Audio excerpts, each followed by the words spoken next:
many things. So we say that. But I will say this. Look, Ted didn't disclose that he's borrowed money at a very, very low interest rate because, I guess, maybe because he's a senator. Do you think that has anything to do with it? For whatever reason. He borrowed money from Goldman Sachs. He borrowed money, a lot of money, from Citibank. And he didn't disclose it in his personal financial disclosure form. And then he goes around to have an audience like this, and he'll say that, you know, folks, we are going to take care of those banks, those bad banks. You know, he's going to be Robin Hood, okay? He's going to help everybody. He's going to be Robin Hood. But he didn't disclose that he's borrowing with the banks. And believe me, anybody in this room would love to get the interest rate that he's paying. It was like close to zero. And you got to disclose that stuff. So there's such deception and such lying. In fact, when Sarah came in today, I saw her this morning, and we were talking for a little while. I said, this politics is really a dishonest business. They say things. And I'll go into it because I'm all about making America great again. Very simple. Very simple. I did a show this morning with a very good radio show with a, thank you, I love you too. Who is that? Stand up, let me, thank you, darling. I love you too. And the radio host, great radio host, and the radio host said to me, Mr. Trump, let me, at the end, you know, I'm on for 25 minutes, I'm talking about all sorts of things, and you know, it's early on Saturday morning, and where are you going? I'm going to Wisconsin, I'm getting on the plane. He said, let me ask you a question. You have a great family, you're worth more than $10 billion, you can do anything you want to do. Why are you doing this? Right? Why are you doing this? He actually said it. And believe it or not, I get that question a lot. I also get it from my family, to be honest with you. You know, when I say I'm up at 4 in the morning because I have to leave early because I'm making a speech in some faraway place, and, you know, they do say, why do you do this? And the people that know me know why I'm doing it. And our whole theme is making America great again. And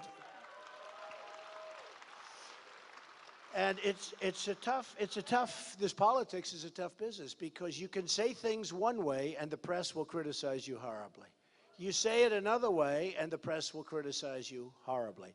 You talk about NAFTA, which I'm going to talk about, and you talk about NATO, and you talk about different things that I actually know. I know so much. When I look at NAFTA, what NAFTA has done to this country is so incredible. Now you're going to have Trans-Pacific Partnership, which Ted Cruz totally supports, which Kasich totally supports.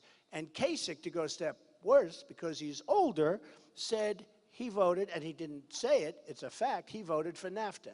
NAFTA took the guts out of our country. Not only in Wisconsin, but you go to New England and you see those empty factories, and they move to Mexico and various places, and you take a look at NAFTA. Now, Trans-Pacific is going to be far worse than NAFTA. And what it's going to do to Wisconsin is going to be unbelievable. It's going to be unbelievably bad. And you just can't let it happen. And what Cruz did, which is interesting, he's going to vote for it, all right?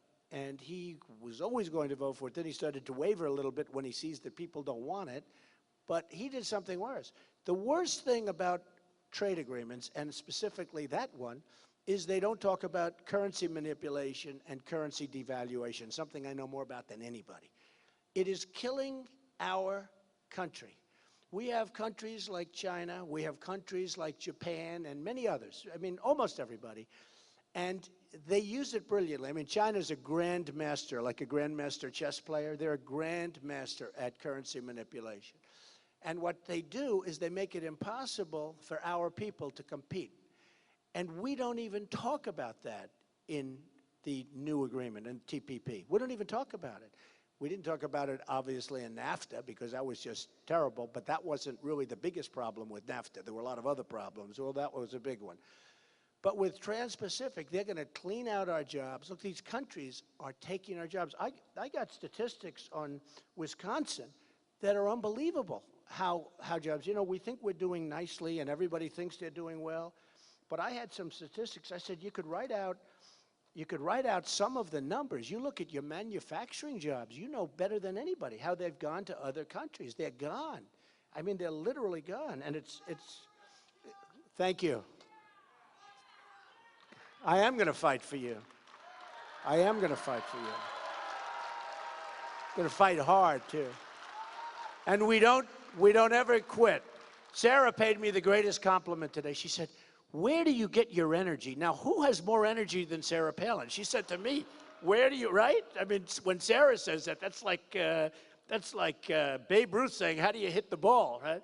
So anyway, but I just had this written out, and this is about Wisconsin, trade facts. 20% of manufacturing jobs have left since 2000.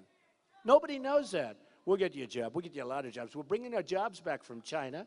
We're bringing our jobs back from Mexico. We're going to stop people from moving to Mexico. Mexico is the new China. Remember that. Mexico is killing us at the border. And I have a great relationship with Mexico. I have a great relationship with the Hispanics. In Nevada, the state of Nevada, which I won by a landslide. I won almost all of these states by a landslide. But the state of Nevada won by a landslide. They did an exit poll. And the exit poll has me winning by a lot with the Hispanics. But listen to this, 20% of manufacturing jobs in Wisconsin have left since 2000. The Journal Sentinel, we all know what the Journal Sentinel is, right, okay? So I didn't write it, they wrote it, I didn't write it. I always like to say, I didn't write it, and maybe they're wrong, but it's surprising when you Wisconsin chronically lags the rest of the United States in job creation, which is true, I've heard that, but you don't hear it. Nobody knows that. People think, the governor, I have in my plane, I have a big plaque from the governor, very nice plaque. And the people said, oh, do you want to bring this? He gave me a plaque a year ago. This was before I beat him in the presidential. Let's face it. He'd probably be #1 right now if I wasn't there. But you know what I did? I found out what's going on in Wisconsin. And I started reading statistics. And he said, oh, Democratic talking points. But it was true. They're talking points. They have to be talking points. And I'm not saying a bad guy. So he gave me a plaque because I gave him like a lot of money, like $50,000 or $100,000 to run. And I didn't know him, but I thought, I liked the idea that he was in there fighting and all. He was fighting. It'd be nice if you could do it without so much fighting, get the same result or better. If you could get a better result without fighting, that would be great. Like I won in New Hampshire, and I spent $2 million, and Jeb spent $48 million. And I was in first place, and he was in almost last place. And I said, isn't that the way to do it, right? Don't you want that? Who do you want as your president? No, who do you want? Actually, I'm sort of proud of this because I actually did some ads in states. I won the state of Florida. Do we have some Florida people here? Are you from Florida? Great. Well, we won big. We won big, and I wasn't supposed to win Florida. In fact, they changed the rules in Florida about a year ago, because let me tell you, this party stuff is very, very tough. I'm not sure which is worse, dealing with the party people or dealing with the press. Because the press is tough. The press is really tough. So in Florida, what happened was very interesting. Florida, they had a rule that you get certain percentages, and they did it not for me, but you get certain percentages and you win. Now, they did this for Jeb Bush because he was going to win Florida. So if you got a certain number, you get the whole state. In other words, you get all 99 delegates. And they did that to knock other people out, and they didn't have me in mind, I think, because they did a little before I came, but they did this to take care of Jeb at the time, and or Rubio, because, you have a senator, you had a governor. And then it turned out the polls were showing that I was way ahead in Florida, and I ended up winning, so I got 99 delegates or whatever. I got the whole thing. It's crazy. They didn't do that for me. They did that so the establishment guys, it was sort of the establishment guys would get all of the votes, and it worked out good. So, things tend to work out. You got to just sort of play it. The press is tough, though, because 2 weeks ago, I made a really good speech. The people were going crazy, ranting, raving. They're going crazy, up in the air. No protesters whatsoever, which is always nice. But ranting, and by the way, that's so overblown. We have 20,000 people in some of the stadiums, and we purposely want to keep some of this in the smaller environments because you can check it. It's a little easier. But that is, just so you know, that protest stuff is so overblown. If we have a person and 21,000 people in Orlando, we were in Orlando, Florida. We had such an unbelievable crowd in a big stadium complex. We had another one in a different state where it was thousands and thousands of people on a lawn. The convention center wasn't big enough, like 25,000 people, more than that. And they said, we had, what we did, Arizona, Sheriff Joe. Do we love Sheriff Joe? Sheriff Joe also endorsed it, right? if Sheriff Joe endorses you.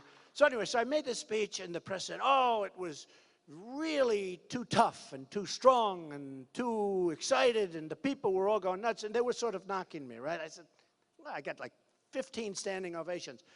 So the next time, purposely, I went okay, ladies and gentlemen, I'd like to thank you all for being here. And it was great. It was exactly what they wanted. Next time they said, Donald Trump had very little energy today. It was not good. The truth is, you can't, no matter what you do, no matter what you say, because they can take something you say and turn it around. Like, I'll be on CBS Face the Nation. What I said was perfect. And what I said was, in fact, otherwise I wouldn't, if honestly, I'm going to be on that tomorrow. And I taped it yesterday. What I said was so good. It was so perfect. And then they looked, they said, oh, maybe he should have added a word. Well, actually, the way it came out, they took words out that I said. And the only reason I tell you this is because I want you to watch it. Now, if I did something wrong, I wouldn't want you to watch it. So I'm on Face the Nation, and I'm also with John Dickerson, who's actually a very good guy, tomorrow. And we do a long interview and a really good interview. And we're also on Chris Wallace at Fox. So I think they're two good interviews, so you watch. So you don't like them.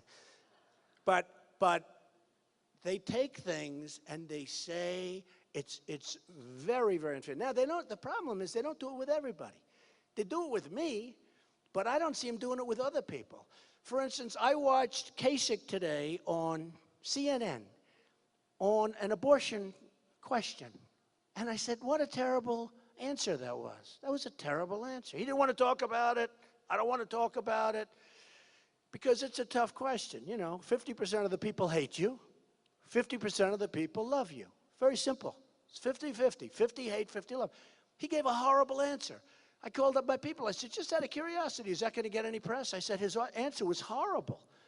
And they said, well, let me check. So far, no press. Well, then I just checked. You know, this is hours and hours ago. Nothing. Nobody cares. So it's a double standard. And again, I'm not complaining because we all play the game and we all do what we have to do. But I'll tell you what is interesting. Thank you. I'll tell you what is interesting. The people get it. The people really understand. You know? The people really understand. So look, you're doing badly in job creation, which is really incredible. Wisconsin has to keep wages very depressed. If you don't keep wages depressed, you're not going to hold your jobs, which tells you you have the wrong kind of jobs, folks. I hate to tell you. We'll bring the jobs back that you're going to want to make a little money with. A lot of your job growth, your primary job growth, coming from healthcare jobs, which pay less. I mean, they pay $525 a week. Again, Journal. Wages in manufacturing have stalled, and low-wage nations are doing a big number. We're going to stop that. Household income has declined since the year 2000. Okay, so folks, you're in Wisconsin. We like the governor. Again, he came up, he gave me a beautiful plaque. My only thing is, do I take it and show it to you?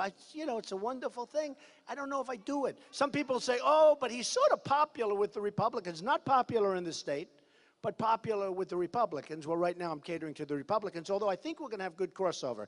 I do believe we're going to have Democrats. I do believe we're going to have independents. I think a lot of people, and I'll tell you the people that I'm most fond of in a sense, because it's amazing what's happening. When I do shake hands with people and sign and, you know, do my things afterwards, sometimes I'll do. So many people say, Mr. Trump, I've never voted before. This is the first time I've ever voted. Now, immediately you say, that's not nice. But then you say, well, wait a minute. And they're wearing like a Trump shirt. And there's some people, you know, they're pretty rich people. They're wearing rich with a Trump shirt. But there's a woman in Tennessee, 93 years old. She's never voted before. Beautiful woman. Beautiful. And dressed beautifully. And she came in and they wanted, it was a big deal. It's actually been a big story in Tennessee. First time voter, never voted before. She's voting for Trump. And she's so excited about it. And it's just a great thing. And I love that. So we get a lot of people that have never voted before. Now, you don't read this in the papers, and I can't say it if it's not true, because I'll end up in a front page story. Trump exaggerates, and he this, and he that, but I only say what's true. I've gotten millions of votes more than Ted Cruz. I've gotten millions and millions of votes more than Kasich. Millions of votes more. what's happened to the Republican Party, which in all fairness had a falling asleep reputation, whether we like it or not, it was falling asleep. And frankly, the whole structure of the Republican Party is much tougher to win the presidency. It is so much tougher. If you don't win every state perfectly, but I'm going to bring some states into play that nobody else is going to be able to put into play. I mean, nobody. And we're getting great polls with African Americans.